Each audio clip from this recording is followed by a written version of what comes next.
Xabaringiz bor, Vazirlar Mahkamasining 2025-yil 6-may kunidagi 296-son qaroriga ko'ra, haydovchilar tomonidan sodir etilgan yo'l harakati qoidabuzarligi uchun jarima ballarining miqdorlari belgilandi.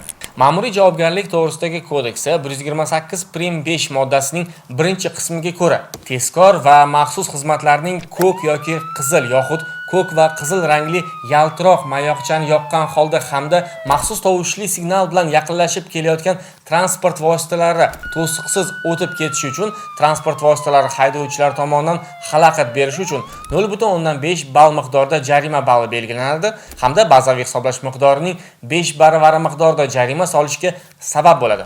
Eslatib o'tamiz, jarima ballari haydovchilarga nisbatan faqat Davlat yo'l harakati xavfsizligi xizmati xodimlari tomonidan rasmiylashtirilgan ma'muriy bayonnomalar bo'yicha qabul qilingan qarorlar asosida hisoblanadi.